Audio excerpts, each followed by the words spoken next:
I don't know. But I'm to the point now where I can do OMADs though. And I used to not be able to do those. So maybe it's just slow and steady on the fasting for me. But I've been doing Yeah, OMADs for 2 weeks, except for 2 days I ate twice. But the rest of the days I was able to eat OMADs. And before that, I would have not been able to do it. yeah. Oh. Yeah, that's something I keep telling people too. It just takes time as well. You know, you got to give your body time to. I think you should do it when you're comfortable doing it. Don't Mm-hmm. force yourself. You know, I don't think you Yeah. should have to. You know, it shouldn't be a forced sort of thing. Yeah. Forced fasting. I did that through treatments, and it was horrible. You know, and it gave me like maybe a bit paranoid about fasting for many years afterwards. Actually. Yeah. It reminds me when I try to force fast, it reminds me of the days when I was like extremely restricting myself.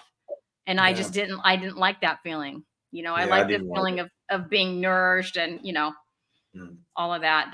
That's one of the big pluses of eating this way is I can feel nourished and not have to like think about the scale and obsess about that stuff the way that I did for years Yeah. and years.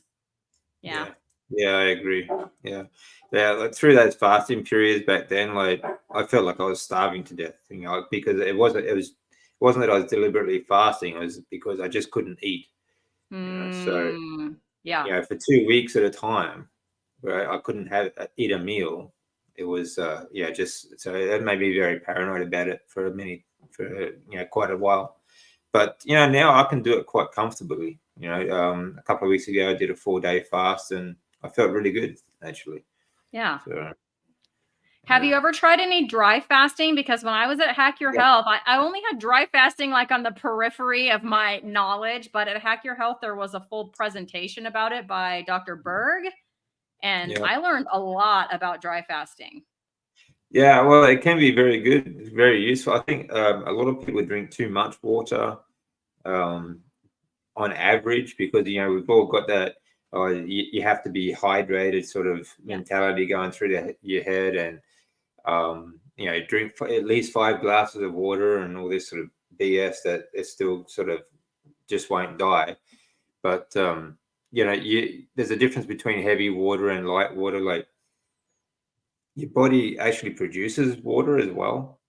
So Mm-hmm. I don't mind doing a dry fast every now and then, especially because it helps deplete deuterium as well. You know, like deuterium, you know, when it gets a large. I mean, your body needs deuterium to a certain level, but too much deuterium will clog your Krebs cycle in your mitochondria. That's where the damage really happens. So, yeah, dry fasting is really good, especially because like water and like carbohydrates are very high in deuterium, but you know, also, you know, so is water, especially tap water. Even filtered water and remineralized is still going to be quite high in deuterium. So a dry fast every now and then is good. I How did long do one. you how long do you dry fast when you do it?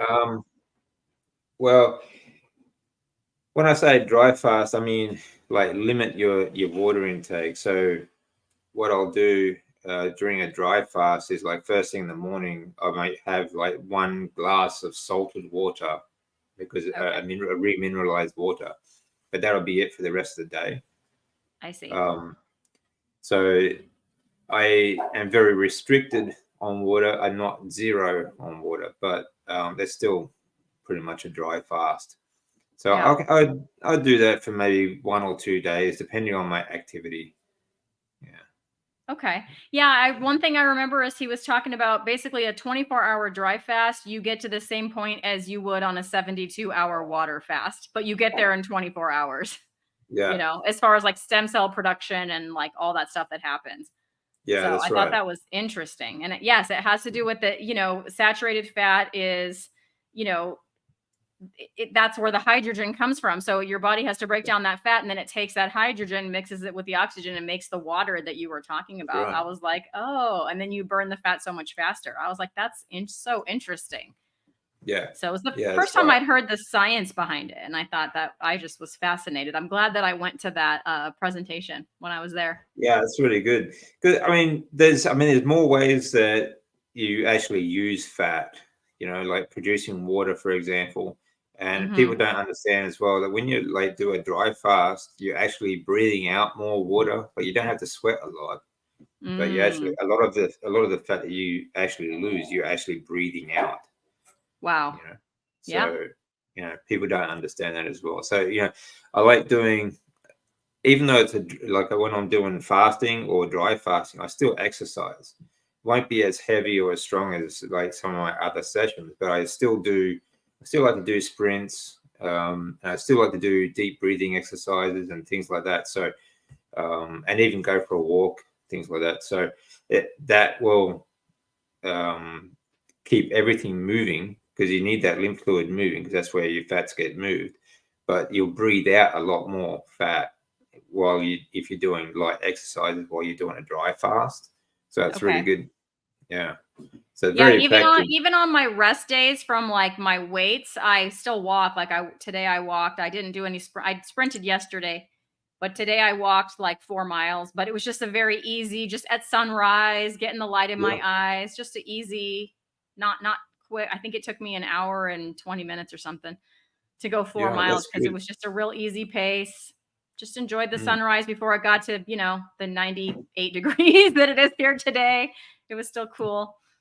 It was nice. Yeah, great way to start the day though. Mhm. Yeah. Yeah, I can Yeah. only do that during summer vacation or on weekends when I'm teaching. When I'm teaching, I can't fit that in the morning like that, but then I try to go in the evening, like at sunset, I'll try to do it then. Yeah.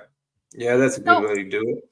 tell me Yeah. about this deep breathing because you're not the only one I've heard talk about it, and I haven't, like, looked into it. Like, what are the benefits Okay. of it? Like, how does it work? I've heard people call it Wim Hof breathing or something No, like no, okay. that, or is that different? Okay.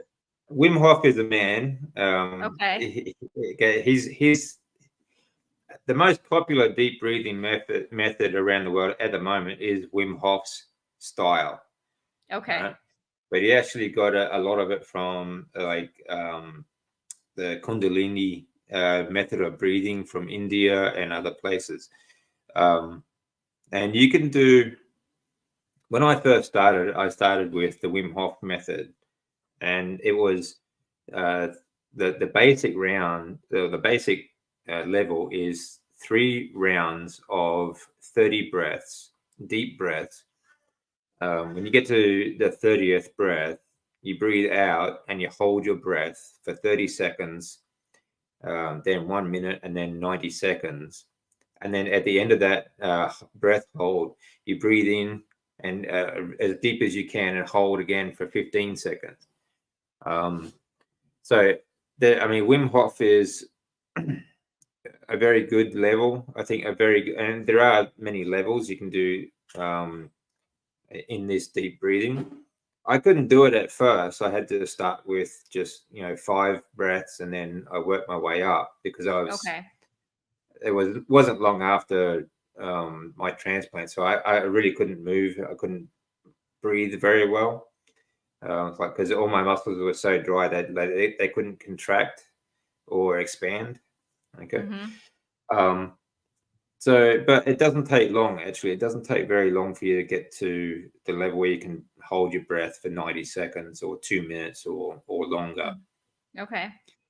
Um, how it's good for you, there are many, many ways that it's good for you. One, I used it because it was a really good way to start getting my lymph fluid moving because, like I said, my muscles were so dry they couldn't expand or contract very well, and I couldn't move.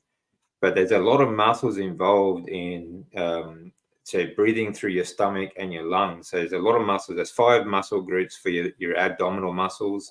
Then you've got all your lung muscles, all the muscles surrounding your lungs. So your intercostal muscles for your ribs, your pectoral muscles, your back, everything like that. So it really is very good for getting lymph fluid and your lymphatic system pushing that lymph fluid around your body. So it's really good for Okay. that.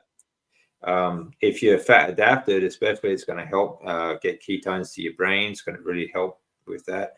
But also firing, um, um, getting electrical charge through your brain and your synapses all the way down your spine, all the way through your body. It's very effective for that as well. there are a number of studies that have proven this is really good for many things. Actually, if you go to the Wim Hof website, they actually have a lot of these studies that they actually do in university level, where they're actually teaching people to use this for therapies now as well. But there are many different methods that you can use. Like I said, there's an Indian style that they kind of use it like a form of meditation, and they call it Kundalini. And Kundalini sort of breathing at the end of it, where they hold their breath at the end, and when you squeeze your abdominal muscles and your lungs and everything, or you sort of squeeze that oxygen back up to the brain, and it sort of puts you in a bit of a trance. But that's for very advanced sort of breathers, I think. So, but it's really does a lot of great things, actually. Yeah. That's super interesting. That sounds like something I could incorporate while I'm doing my grounding. Because I've been doing grounding outside every day until my feet got all bug bite. I got bug bites all over my feet the other day, and now I'm scared to go out there. Yeah. I don't know what it was. It's nice that, I mean, it's great to do some grounding, but when you start, flies hang around, and it sort of gets annoying. Yeah. But great way. Yeah, I do that too when I can. If it's like when the sun's out, and just sit on the grass, do my breathing exercise. It's a great way to do your grounding, and like I said, it's kind of like it puts you in a meditative state for the whole day after doing a breathing session like that, a really good breathing session.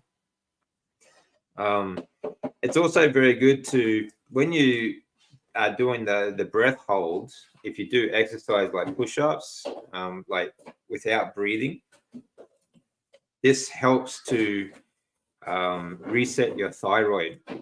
It helps reset your entire hormone production, right, from your brain, electrical charge. So that's really cool. Yeah. That's interesting. So I might, because I do push-ups, I might need to stop breathing when I do them, because I'm pretty sure I have like thyroid things that are still working themselves out. If you do deep breathing first. Yeah. Okay. Because you sort of fill your cells with oxygen. Okay, so you're carrying a lot more oxygen in your blood after the deep breathing. So the exercise gets a little bit easier. You can do more push-ups, but then hold your breath while when you're doing the breath hold part. Do the push-ups then. Okay. Yeah. Huh. Cool. It's really cool. You're so knowledgeable. I love talking to you. That. Yeah, that's cool. I might do a video on that, actually, to show people how to do that. So yeah, I would love to see that video. Okay, I've got a question. I'm looking for a quality source of exogenous ketones in the United States. Any recommendations? So far, Real Keto seems to be a candidate. I'm not sure about Ben Bickman is using. What Ben Bickman is using. Actually, I have seen some of those. I have never used them, so I can't really say what a good quality one would be. I know a lot of people do use them, but again, I'm kind of like Jack Cruz says, don't supplement what your body is supposed to produce. Okay. Like vitamin D3, for example, is a hormone from your cholesterol. So, if you get your cholesterol production in sunlight, you don't need to supplement it, and it's a manufactured source as well. So, honestly, I can't really say. I don't know. Do you use any supplements for ketones, Christy? So I don't, but I'm considering using them with my son as a next step, because I've heard for mental type, like he has ADHD or any of that stuff, Alzheimer's, all that stuff, using some exogenous ketones can help. And although he's improved in many ways, his grades at school are one of the things that didn't improve. Now we're in summer vacation now. We start up school again in August, and we'll see how it goes. I'm trying some light therapy with him. We'll try that first. But yeah, I think the next thing I might try is giving him some exogenous ketones. and Yeah. just see, because I'm hoping to get that dialed in. I don't need him to get A's and B's. I just need him to pass his classes. He had to take 2 classes in summer school this summer. And Yeah. it's not for intelligence. His IQ's been tested. It's above average. It's the ADHD and just Focused. not just having a hard time organizing his work and just not completing assignments is what it is. Yeah. So Yeah. it's I'm you know Focusing. I'm focusing to get it done, and motivation to do the work, and Yeah. hitting deadlines. And some teachers will penalize you if you don't hit deadlines and things like that. So Yeah. so that would be one that is on my list of things to try. I personally don't use them. If I'm going to do anything, I would just do a little, maybe some coconut oil or MCT if I felt the need to get my ketones up. I just tested my ketones for the first time at Hack Your Health. So Cool. I don't generally test ketones. I tested them the other day because I have a meter now, and after 18 hours of fasting, my blood glucose was 78 and my ketones were 2.9. So I was like, well, that's pretty good. And that was only after 18 hours. So I think Yeah. my body's doing okay. I don't have a reason, but I can definitely see, where there might be a reason for some people to try them. So it would be something I would consider trying with my son, and just for, I don't know, a month or something, and just see if that can Yeah. help him, in the school Yeah, world. I think even short term, I think it's always worth trying some. As long as you get a good quality sort of product, Yeah. it's always worth trying. You can only test it and see how it goes, sort of thing. Yeah. It's Yeah. always We're just good trying to to do dial it that. in. Mm. Oh, that's good. Excellent. Maybe Ben's using American ketones. Maybe. Good to see you, Jonathan. Glad to Hey, see you here, Jonathan. buddy. Yeah. Yeah. I have actually. There are. I think it was. I forget his name now, but he has. Well, anyway, I was reading about that exogenous ketones supplement the other about a couple of months back, actually. But it does seem interesting, anyway. Mm.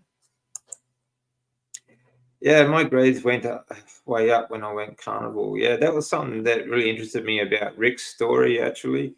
His Hmm. grades went right up. Like, he was pretty much one of the last in his class and then at the end of high school, it was one of the highest. And so really interesting stuff, I I'm think. curious how long that took. So he started February 1st, and then Yeah, by June, like, he didn't pass 2 of his classes. So he had to take math and English over summer yeah, to redo them and catch them up. Now, in summer school, he got A pluses, but summer school is a different animal. He does better there because everything's condensed, and it's just like you just go hard for 2 weeks and you're done.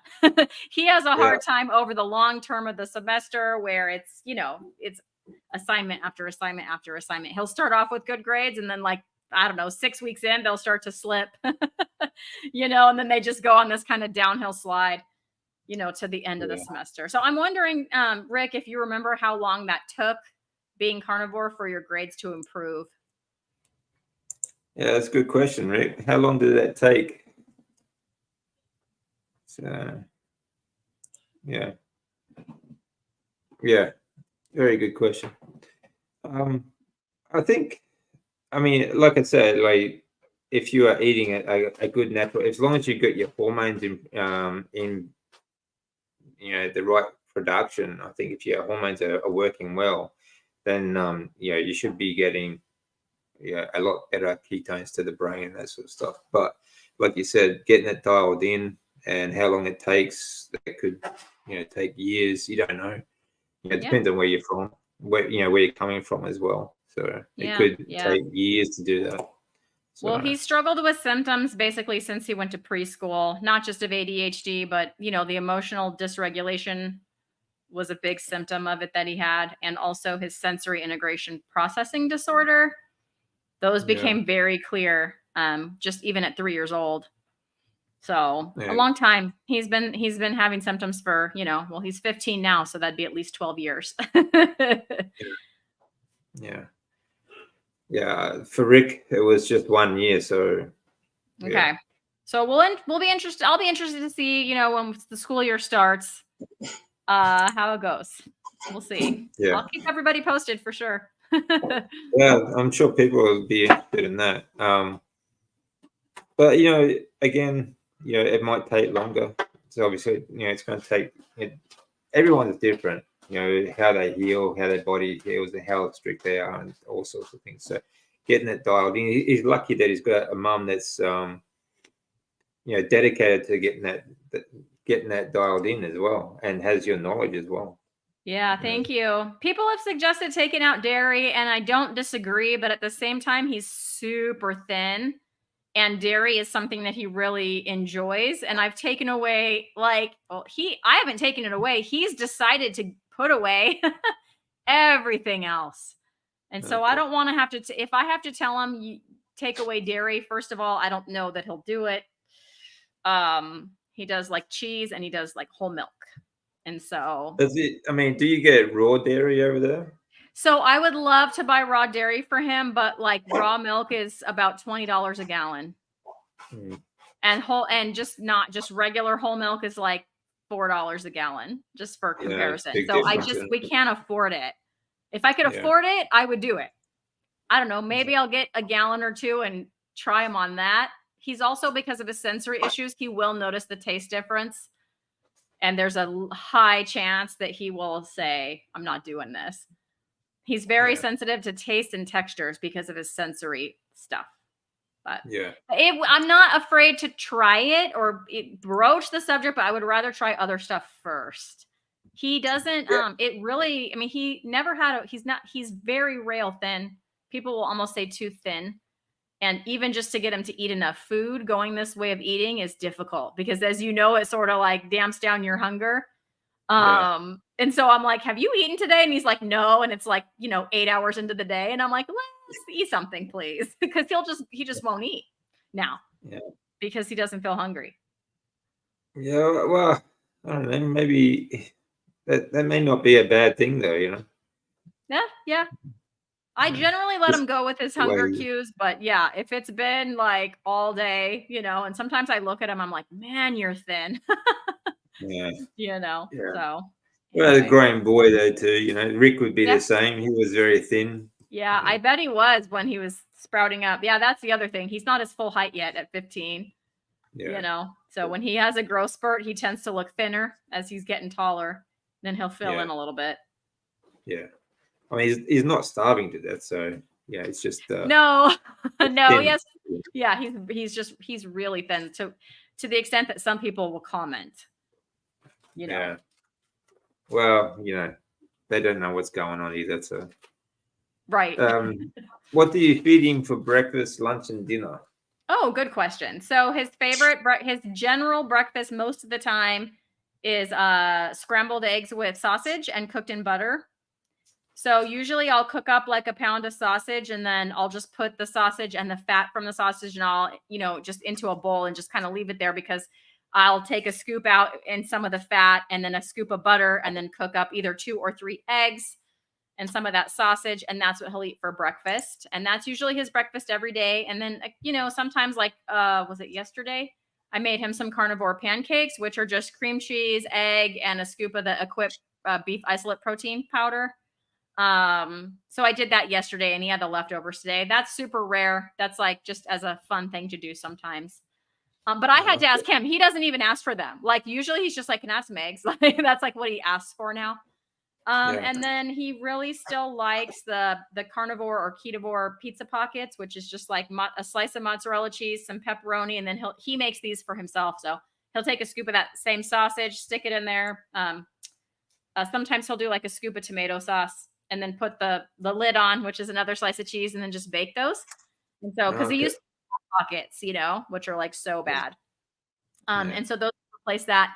We started with a lot of replacement foods like that, but now as he gets further in, he requests meat. So he really likes chuck roast now. So a typical dinner loves chuck roast. So a lot of times I'll make a chuck roast, and I like chuck roast, but I'd rather eat a picanha or ribeye. And so I'll make a chuck roast and just tell my husband like, okay, that's Zach's chuck roast, So it'll be a couple pounds of chuck roast and he'll just eat it over, 3 or 4 days, for his dinner. But I taught him after it's been in the fridge, that fat, the tallow comes to the top.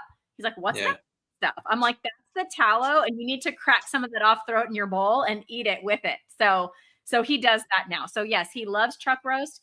He loves Rick's heart attack chicken, with chicken thighs. We do the thighs, cooked in bacon fat, and salted. So he loves those. Well, that sounds good. Yeah, they're really good. So we'll do Mm. that. And he likes picanha like his mom. So those are usually what he'll have, for dinner. He usually doesn't eat 3 meals a day, though. He'll usually eat 2 meals. So it's usually breakfast and then either one of those meats or the pizza pockets that he'll make for himself. I used to make him chicken nuggets because he used to eat a ton of processed chicken nuggets. And I would make them for him with like ground chicken and some Parmesan cheese and some pork rinds and kind of squish them into a nugget shape. And he really likes them, but he doesn't request them so much anymore. He's really gravitating more toward the meat. At the beginning, he would make those pizza pockets almost every day. And now he's down to like twice a week. Because he'll request beef or sometimes chicken. So it's crazy how even just his tastes have evolved over, just the time, I don't know, whatever it is, February till now, Yeah, 5. that's great. Yeah. Just And since then he drinks February. since he started February 1st. And Wow. he does drink whole milk. So like with a meal, he'll have, I don't know, 6 ounces of whole milk with it. Oh, And then wow. for a while he said, I miss my yogurt. So I was buying him like the whole Greek unsweetened yogurt. And he did that for a while. And then all of a sudden, next thing I know, there's like 2 containers that aren't getting eaten. And I was just throwing them away. And I'm like, do you want this yogurt anymore? And he's like, not really. I'm like, okay. Cool. So we ditched that. So yeah, there was a time about, I think a month in, he told me he missed because he used to eat like the sugary, like vanilla, Yoplait or whatever yogurt. Yeah. And yeah, he told me he I missed think it. So that's a difference there. Like the difference between like him and Rick, obviously like the ADHD, but your son liked the sweet food. See, Rick never liked any sweets, and he just went straight, just meat. So it's going to be a time difference on how these things sort of work out. yeah. But it's really good to see that he's gravitating more and more and more towards just meat. Yeah. Yeah, that's fantastic. Yeah, it's crazy how he'll ask for it now. So Arlene said, Krista, you've done so good. I might have missed it, but I love the story about how he started getting ready for school on time and cleaning his room. Would you tell that again? I will tell it again, but my timer for my meatloaf is going to go off. So when that goes off, I'm going to pop off, take my meatloaf out of the oven, and then I'll be back. I'm not sure how many minutes are left, but it's got to be almost done. Okay. So basically within the first week, DC, and I don't know if you've heard me tell this, but we got started. He agreed to get started. He's 15, so I needed total buy-in from him because he can get food anywhere he wants. Schools here, we have free breakfast and free lunch. So he could go to that cafeteria and get whatever he wants anytime he wants. He doesn't need to have money in an account or anything like that. It's just available. Plus, there's friends all over the place. The teachers are giving out candy, whatever. So like he could eat all kind of stuff. So I had to get buy-in from him, and he agreed to try it for 30 days at the beginning. So within the first week, all of a sudden, he starts coming out of his room with these like trash bags, like kitchen-sized, ginormous trash bags. And he's dropping them off by the back door. And I'm like, what are you doing? And he just nonchalantly, like it wasn't a thing, just nonchalant, like cleaning my room. And like what you need to understand is he and I would have these days when he was little. I stopped fighting the clean your room battle when he was 8 or 9 years old because it would be a battle, and he was borderline hoarder. Like his room was piled, his whole closet full to the brim. You couldn't even put clothes in there. Under the bed, full to the bottom of the bed, every corner full of junk. And I mean everything from old school stuff, old toys, broken stuff. The kids at school would pass out Valentine candy. He was never the kid to eat that candy, so he would just throw it in the pile in his room. And it's just all there, and it's nasty. And I'm like, this is disgusting. And he would never clean it up. Clean your room, clean your room, clean your room. We tried a lot of stuff, including therapy for his ADHD. The therapist at one point said, your kid has ADHD. You can't just tell him to clean your room. Tell him to clean the Legos. Then when he's cleaned the Legos, tell him what you got to give him one step at a time. Nope, that didn't work. Basically anything we tried didn't work. So that didn't work. I would go in there with him. Like that's how I want to spend my Saturday. But whatever, I'd go in there with him. Okay. and we'd go through thing by thing, and he would like, no, I'm not throwing it away. Nope. He would like refuse to throw anything away. So sometimes I would surreptitiously sneak some of it and take it out. But I mean, it was always a fight. He would never help me. He would sit there. He would kind of help me, and then he would just kind of sit there. So there I am doing all the work, and I mean, it was exhausting, and I just stopped doing it. I just stopped doing it because I'm like, this is ridiculous. So that's why I say he just came out of his room and like nonchalantly was like, I'm cleaning my room, like as if it wasn't a big deal. I think he ended up with 18 of those trash bags. I just said by the time because I'm going to bed, but I said, just please take him out to the outside trash can, because he was just piling them all up by the back door. And he's like, I will, as soon as I'm done, I'll take them all out there. Next morning I get up, sure enough, like like he had done that. Like I told him one time, if you know a kid with ADHD, you understand that you could tell them 5 times and then they might not do it. I told him one time, and all that trash ended up out at the back trash can. And I think it was 18 bags, and he still hadn't done his closet. Everything he wanted to keep, he had organized into categories, and he had put them into other bags. He like was out of energy and he didn't want to put them away, but he had organized them into categories and put them in a corner in his room. Then about a week later, he took all that stuff out and organized it and like set up his room. He cleaned out his closet, which was another 3 to 5, I don't remember the exact number, kitchen-sized bags full of trash, and he cleaned out under his bed. And then after that, he, I don't know, a few weeks went by, and then it was like his room was starting to get a little messy, and he's like, I think I'm going to clean my room today. He just announced to me. So, I mean, that was all over the first like maybe 6 weeks that all of that stuff happened, but it was that first week, and he just like starts bringing bags of trash that I couldn't bribe him to throw that stuff away. And there he is, just like on his own, just deciding to do it. And I was like, what? That's And incredible. then it's incredible. And I was like, I did not expect, I had no idea what would happen. I asked him if he would do it. He said he would do it. I crossed my fingers and was like, please let something good happen so that he sticks to it. Like, let something good happen in this first 30 days so that he doesn't quit. And then at the end of the 30 days, I was like, well, it's been 30 days. What do you say? You keep going? You feel like keeping on going? And, he's a teenage boy. He always has to play it cool. So he's like, yeah, if you ask him how he's doing better, if you ask him generally like that, I don't even really know if I'm doing better. Like, but he must be, because he's sticking to it. I think he has a hard time articulating it. And if you ask him specific questions, he can tell you and he can explain it to you. Well, he probably doesn't. He probably doesn't think about it too much either. Like, right. You feel improvements, but you generally speaking, you don't really think about it either. You just keep carrying on, keep going along. Then when you think about it and look back, you think, oh wow, I can see that improvement. Oh yeah. So just don't think about it.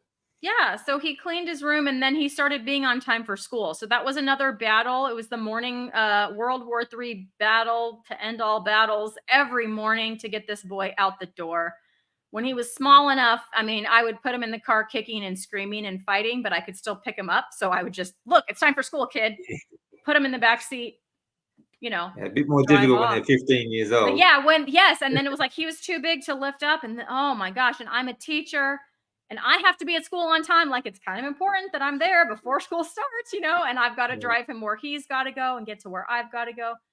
And it was just terrible. And he was crying. He was angry. He was calling me names. He was yelling. Basically, it was all my fault why he was late, even though I made him breakfast and helped him get his clothes and reminded him this and that. And I mean, he would be upset that I was giving him reminders, but if I didn't give him reminders, he would say, well, you didn't remind me. That's why I'm late. But if I would remind him, he would say, stop reminding me. You're going to make me late because I'm just mad and you're telling me, and that's just going to make me not want to do it even more.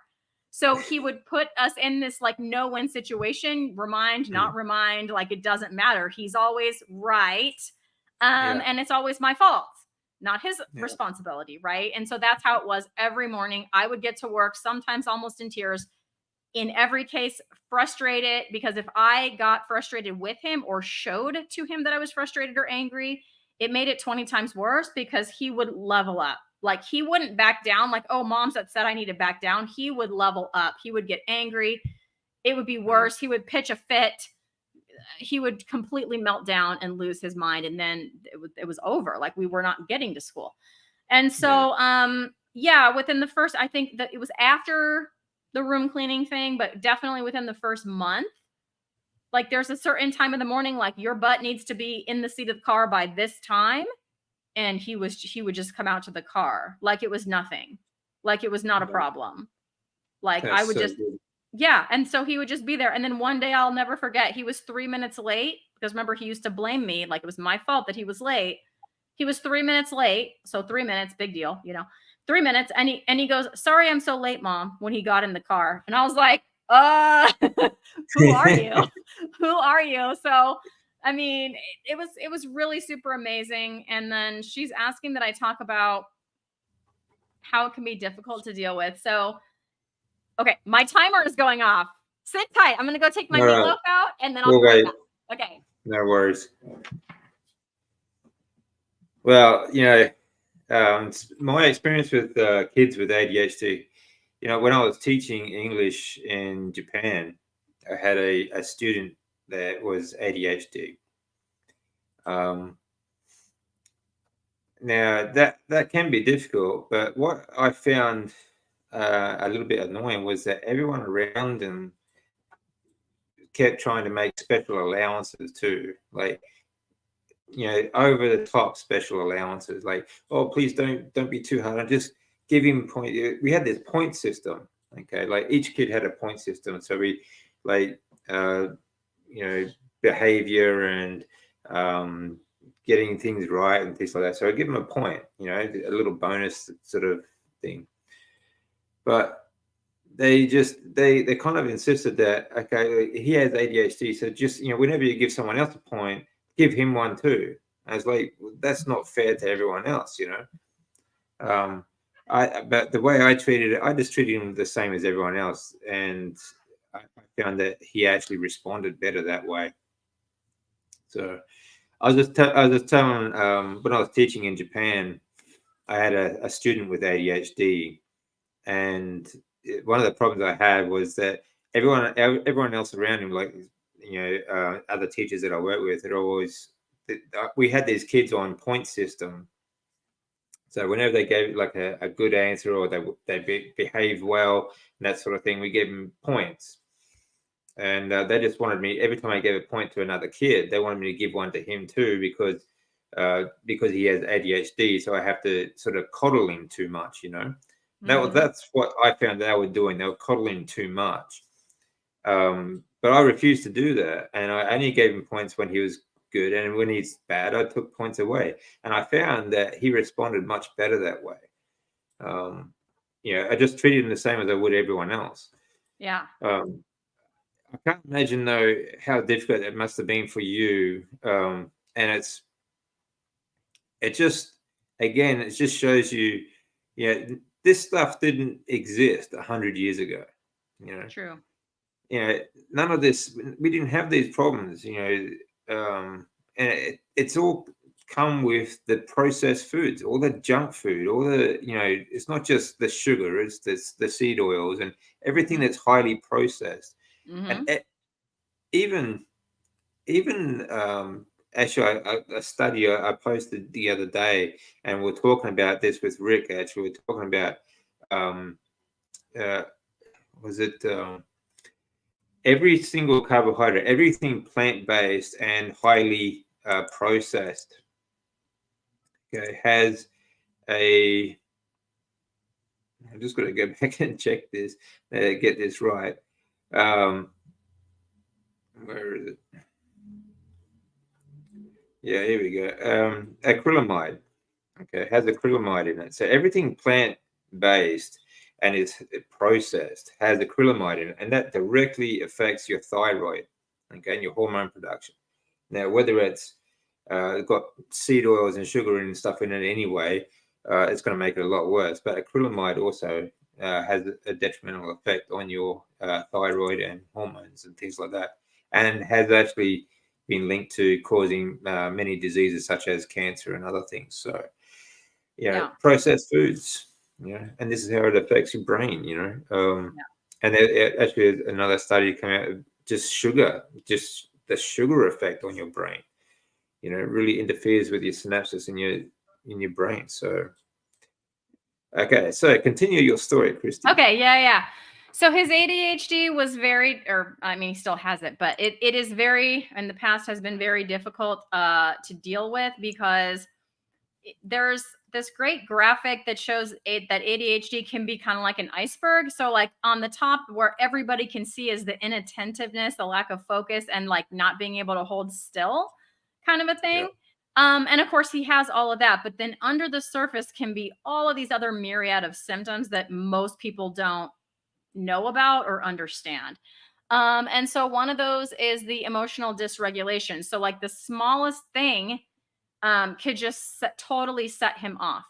Another thing is that they don't consequences for behavior. It doesn't mean that he doesn't get consequences because he did. And anytime the school gave him consequences, I fully supported them. But consequences don't teach them anything. So, that can be a symptom. So he has had every time that he has misbehaved, he has had consequences, and we tried all the consequences. Yeah.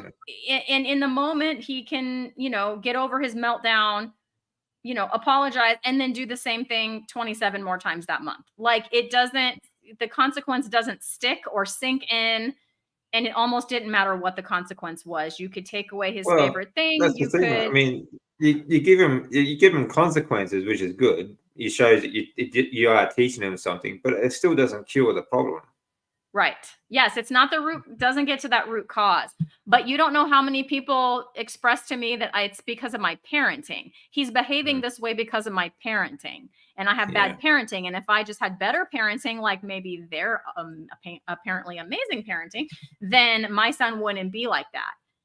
Yeah. That's really hard to deal with when people telling you that, especially as a mom, and especially because I'm the one that was, dealing with all of the things.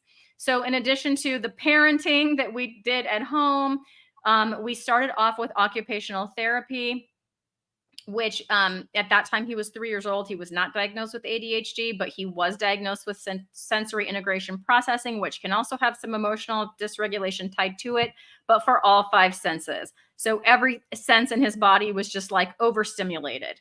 So, we paid Yeah. out of pocket because at that time we were not in the public school system for occupational therapy, I think for about 2 years with really nothing, no improvement. We, as soon as he got into public school, because, that was at the time he was in preschool, then he got into transitional kindergarten and kindergarten. I got right in with the speech therapist before he even started, and we got him on speech therapy, not because he had a problem saying his R's or something like some kids, but it's an area of speech called pragmatics, like how to have conversations with people and not like do back and forth conversations and not just perseverate on your topic of choice for, 10 years while everyone's bored because you don't understand social cues, because he didn't understand social cues. And Yeah. so we got him in speech that way. And then because he was in speech that way, that allowed him to have an IEP, which is an individualized education plan. And we could add on a few things. Later on, we added to that something called a BSP, which is a behavior support plan. So it's like a plan that's part of his IEP that everyone has to follow. And it's like very laid out. These are you have to pick like 2 or 3 target behaviors. And then when this happens, you got to do X, Y, Z. So like that was tacked on. We tacked on occupational therapy at school, but I fought with them because occupational therapy at school did not want to deal with any symptoms other than what's going to help him with his academics. So his Yeah. handwriting, because of his sensory stuff, his handwriting, it still is very rough. And they were not able to fix his handwriting or his pencil grip or any of that, even with all the occupational therapy for that he did. We had him tested for adapted PE because my other son qualified for that. That's another story. That's a different kid. He almost qualified, but not quite. But you have to be like in the bottom, I don't know, very low percent. I forget the Yeah. percentage. And he was like a couple points too high. Just because he looks like he doesn't have good coordination skills. You can just tell. So we tried that, but I went to meeting after we were always at meetings, but he was on this IEP and doing all of those things at the school. And then we went back to occupational therapy after the school wasn't going to work with him on his other issues. We went back to occupational therapy. We did the counseling inside the school setting, and we did counseling out of pocket outside of the school setting. There's probably more things in there, but basically one of the things that the counselors, both of them, the occupational therapist, and the speech teacher all taught him what's called the zones of regulation. And it's like just assigns colors to your emotional state. They taught him all about them, and then they taught us all about them, parents and teachers. And it's like, when you see him going yellow, like so green is good, like yellow is you're starting to like go bad, right? This is very oversimplified. But anyways, there's supposed to be a signal, and then that kind of helps him know I'm going yellow, and then I'm supposed to do a strategy. And then he learned these strategies. It's supposed to help him, take himself out of that place. Well, he would go red, which is totally lost your mind. He would go red if you even thought to tell him that he was maybe yellow. Like that would just send him right off the cliff. So I think that would send me off the cliff too. Yeah. Any strategy that we ever tried. When he was in my class, when he was in 5th grade, I have a partner teacher, so he was in her class, but I had him half the day for math and science. And in her room too, because of his sensory issues, he likes to rock. So he has like a rocking chair in his bedroom. That's like his favorite place to sit. And so we had like rocking chairs in our classroom. So if he just like was like starting to lose it, he could go over there and do that. So, I mean, we tried him on green tea because caffeine is supposed to be a stimulant, which can help with ADHD symptoms. I mean, we did so many things, culminating with medication. So we even tried ADHD medication from the doctor. We fought with the insurance company because he can't swallow pills. And they're like, well, you have to try XYZ medications before we're going to give you this other one, like that's a liquid. And it's like, no, because I don't want him to take, I don't need him with all of those different medicines and side effects. Like it's already bad enough, and they wouldn't do it.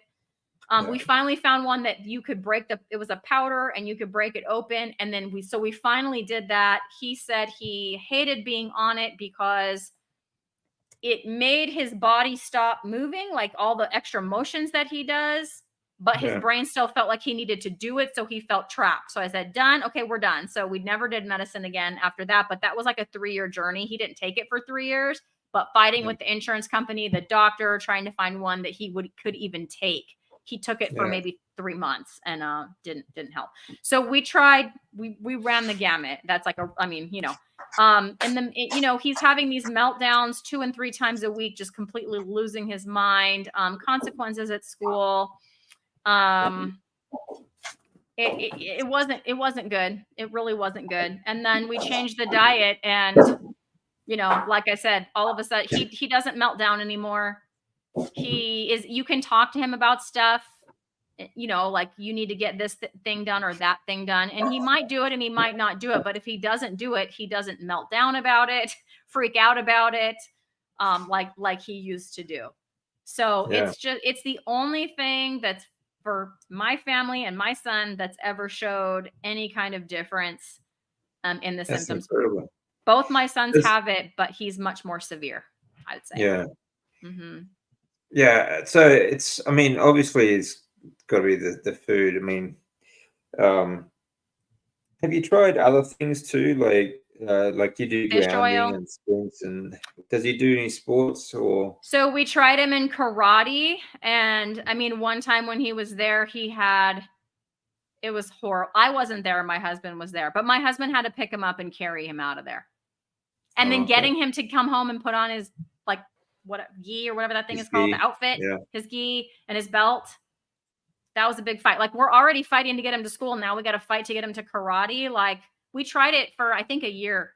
And I think that the we're done with this was he just had a major meltdown, and my husband had to pick him up and carry him out, put him in the car. And he was almost too big to do that. I think he was 8 or 9. I couldn't have carried him out of there. My husband did it.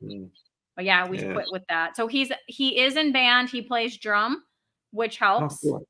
That does help. So that's the one thing. He's done that pretty consistently since 4th grade.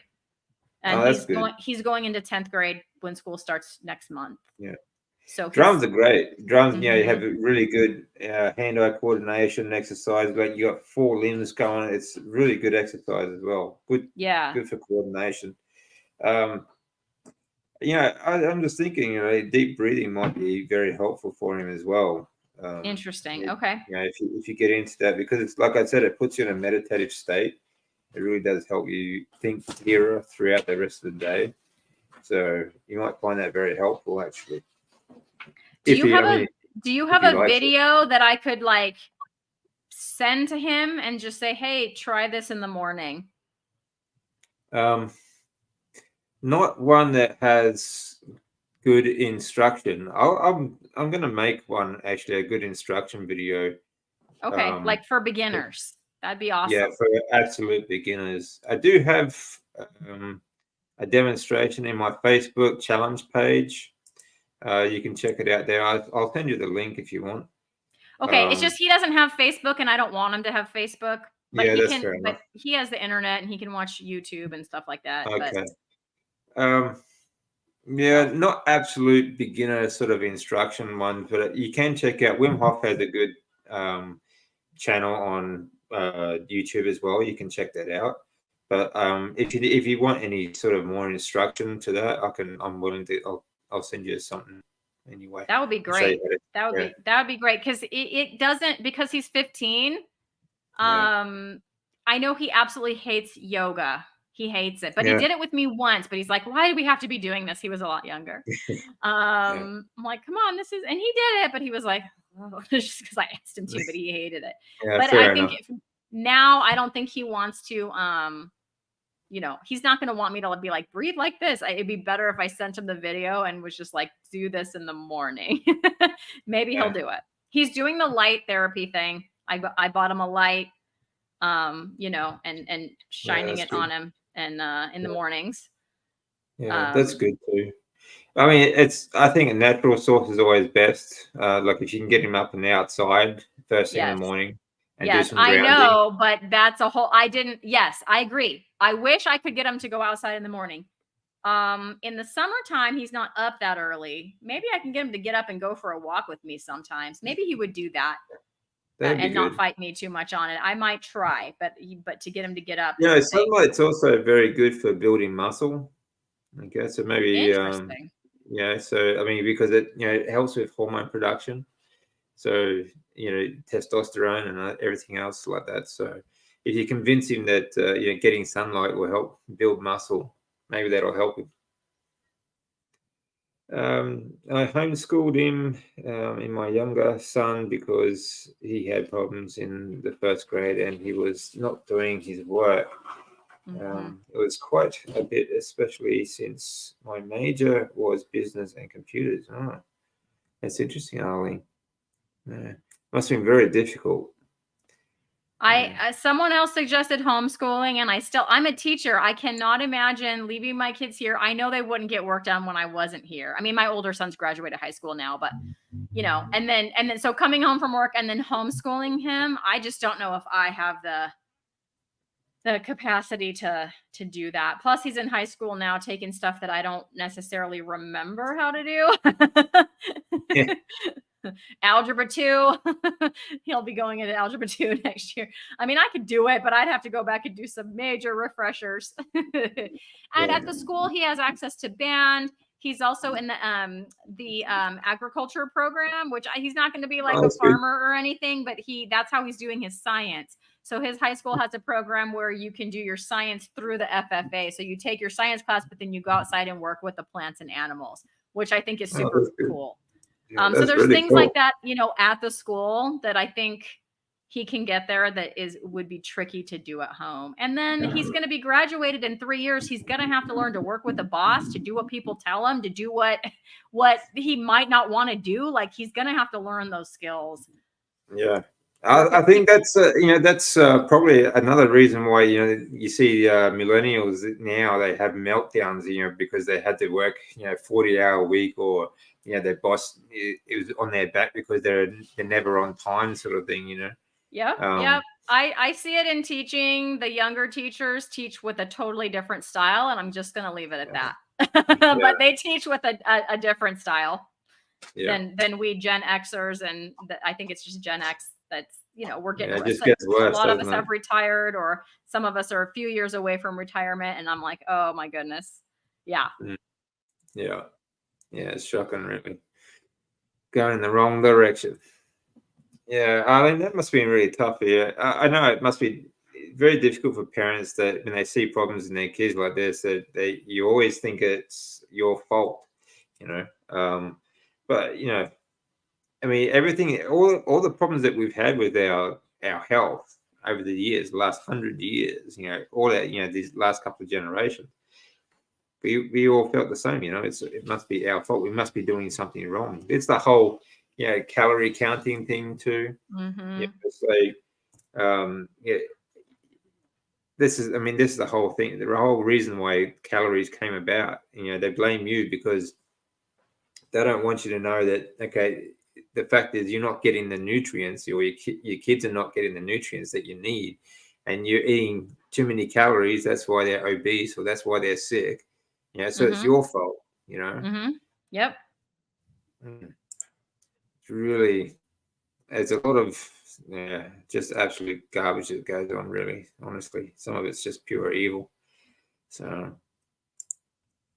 My older son has ADHD, did excellent with algebra 2, and he's even better in his younger brother.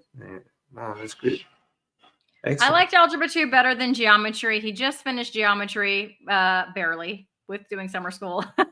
Hopefully he takes after me and algebra 2 will go much more smoothly for him. Hi, Abe. Nice to see you. All right, how you doing, mate? Yeah, I mean,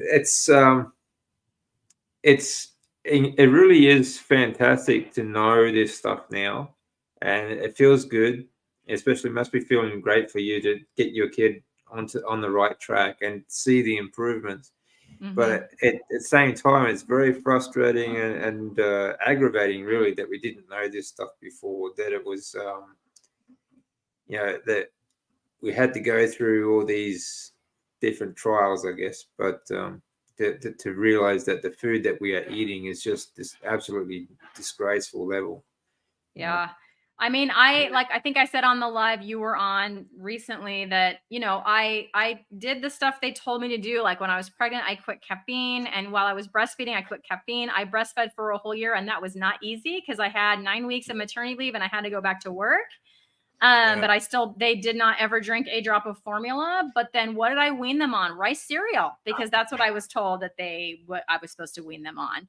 I wish that I had a doctor like my brother's kid's doctor, because he told them to wean them on like egg yolk. And I was like, dang it. Like knowing what I know now, I'm like, why didn't I get the pediatrician that said wean them on egg yolk?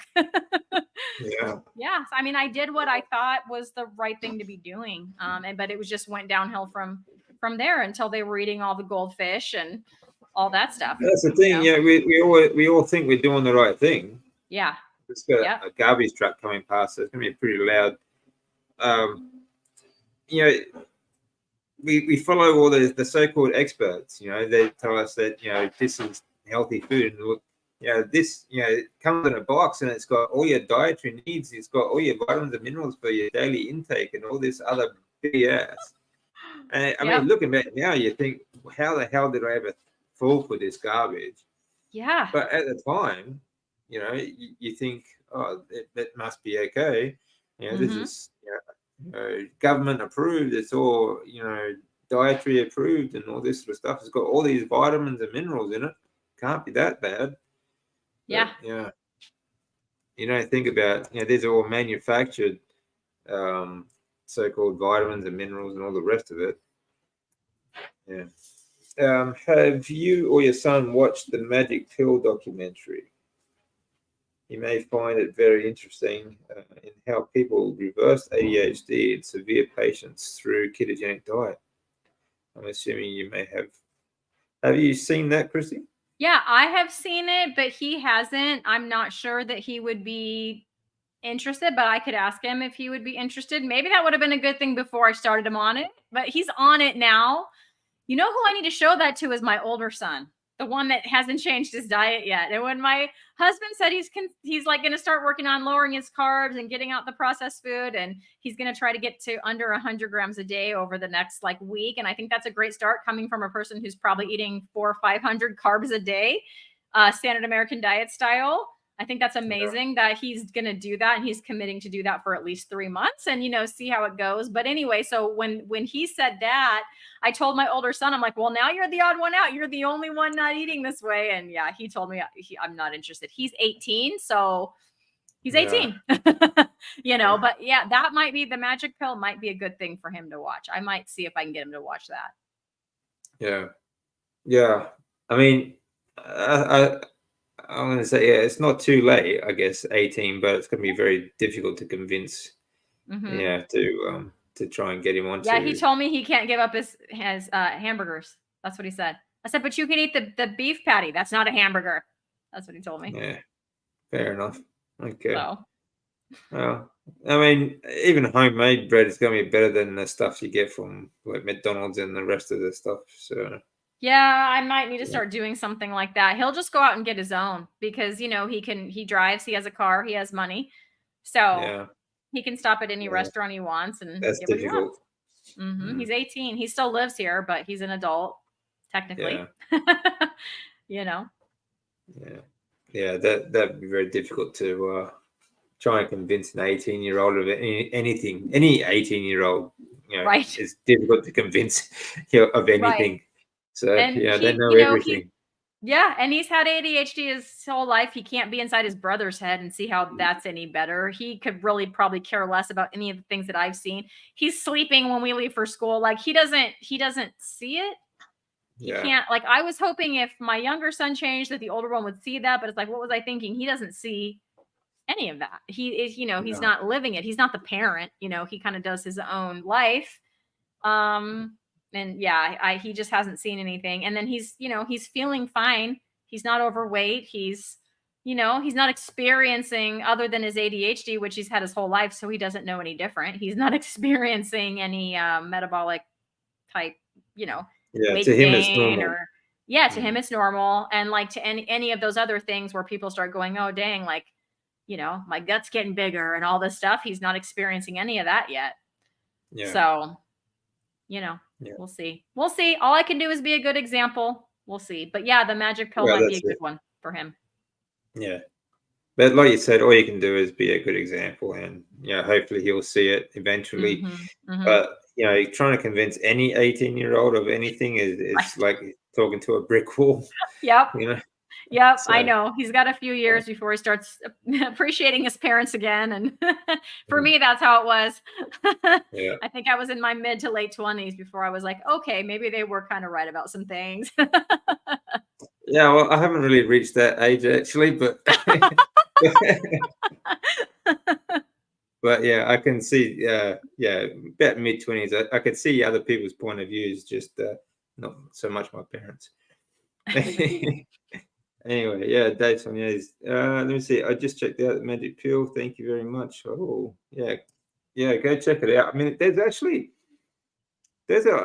a lot of good free documentaries that you can check out, like Fat Fiction and documentaries that you can actually on fat. And actually, I've got a few saved up. I'm going to do some reviews on soon because I mean, it's not all carnivore, it's not all right, but they do have some good points and they do have some good information that actually shows you that animal fat is actually very healthy for you. So Mhm.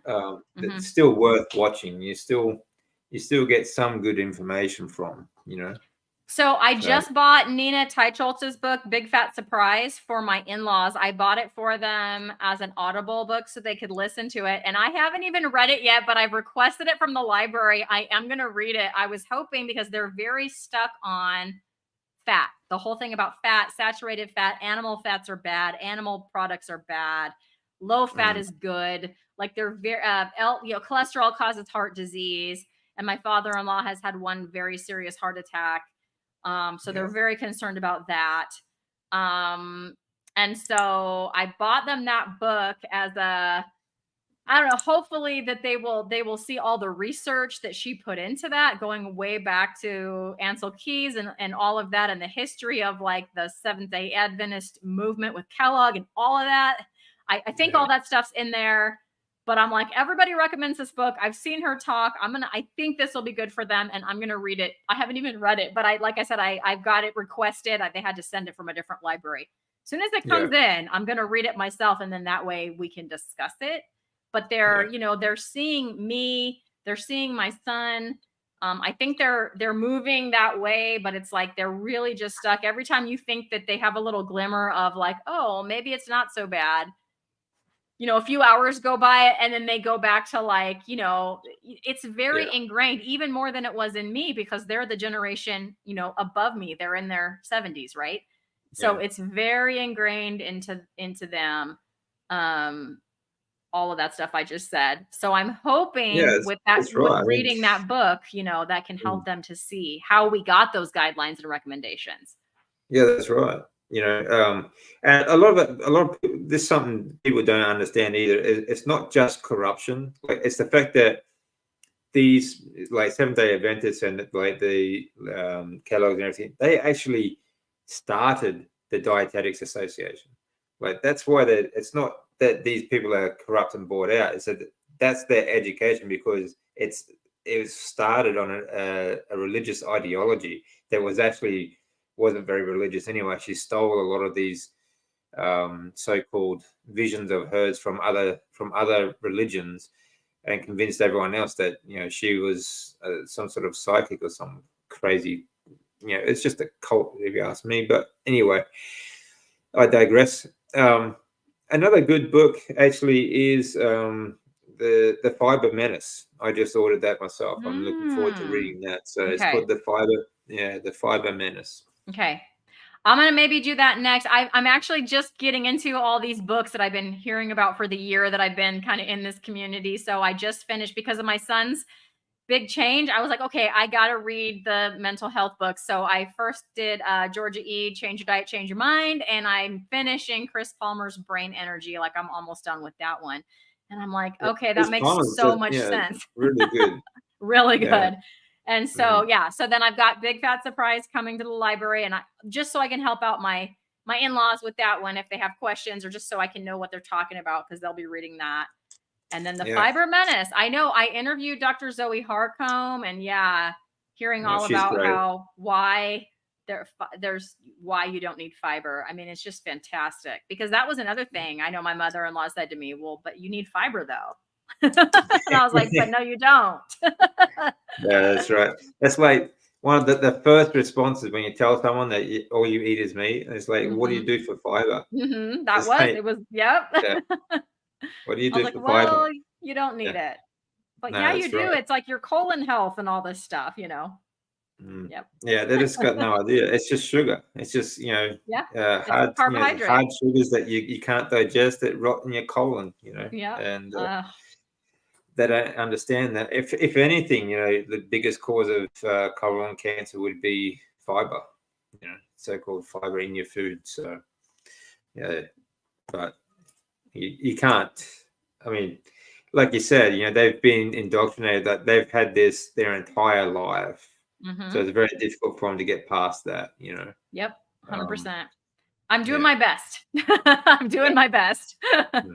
And again, like whether it's the younger generation or the older generation, all you can do is lead by example. Just show them how well you're doing on this yourself as well. Yeah. So Well, if my husband goes low carb, like he's planning on doing, and if he starts seeing positive changes, I mean, that's their son. Like, I'm their daughter-in-law, but that's their son. So I'm hoping, this is all within the next few months. I'll keep everybody posted, but I'm hoping, if they see that will make an impact, because I don't have a ton of outside changes too.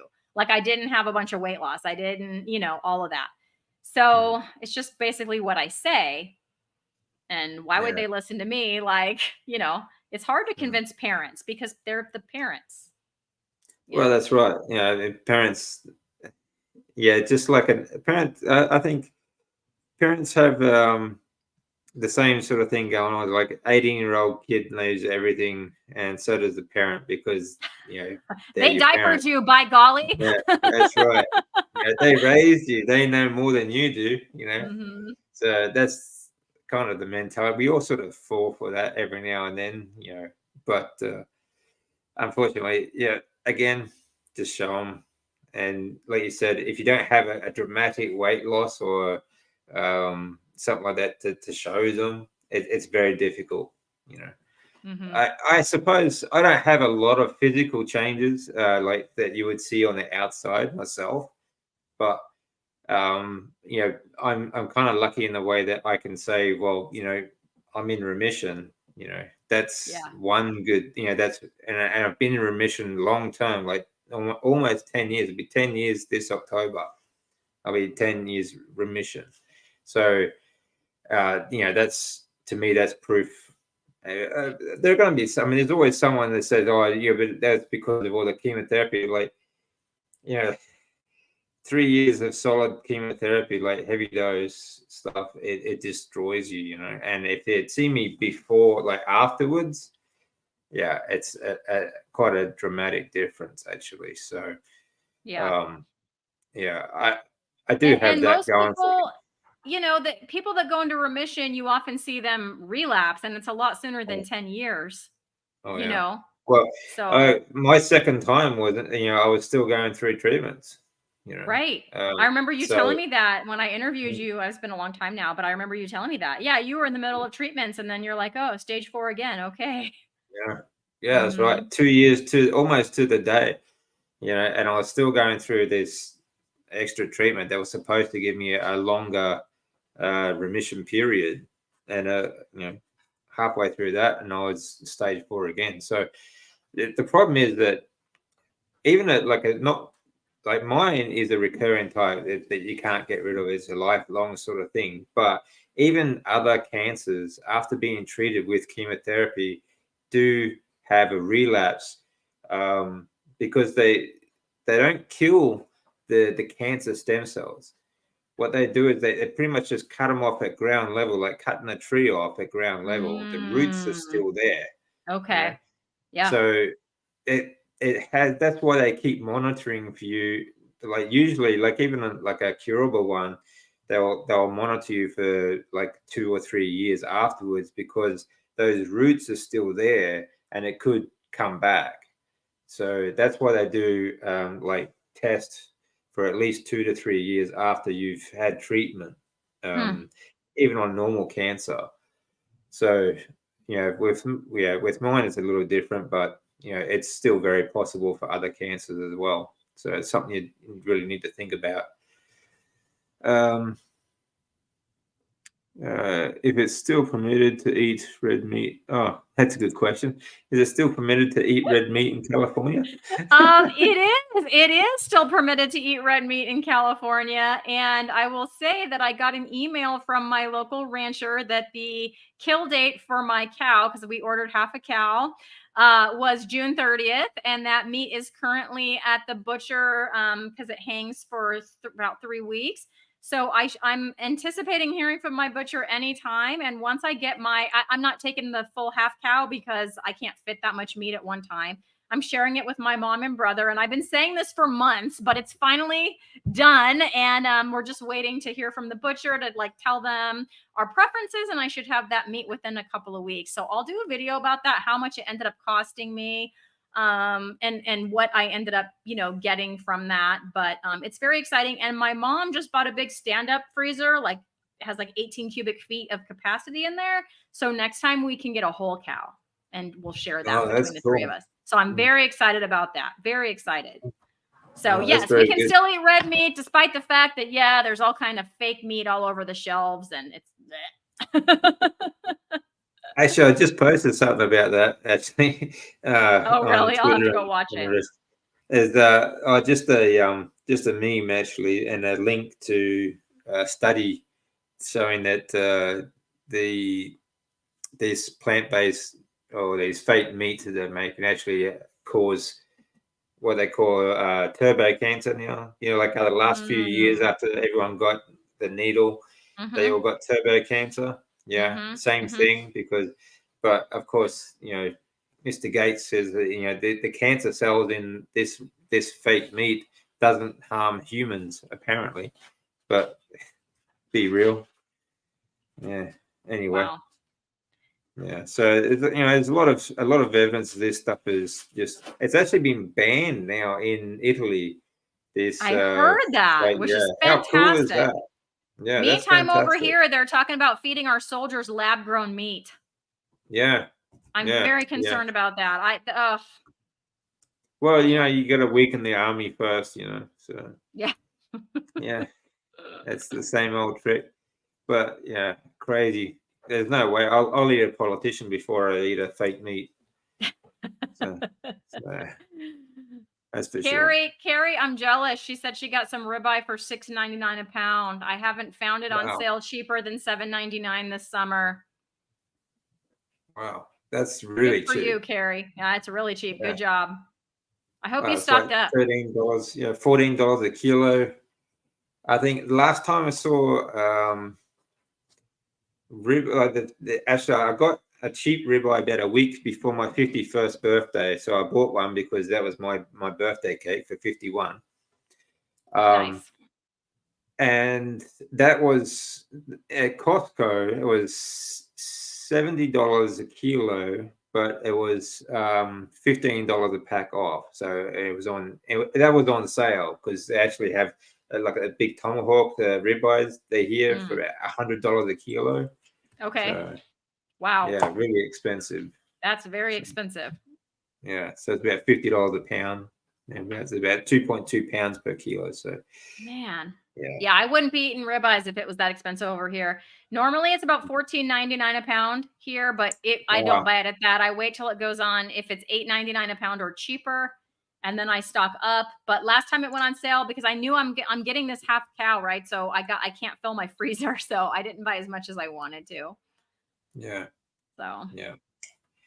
Did you see an interview on No Carb Life? She said that bacteria and viruses are the basis of cancer. Research professor at Stanford. Yeah, well, I mean, a lot of it, I think it is, yeah. But you have to have a weak immune system as well, and I think you get a weak immune system by, low-fat diets, for example, and seed oils and sugar, of course.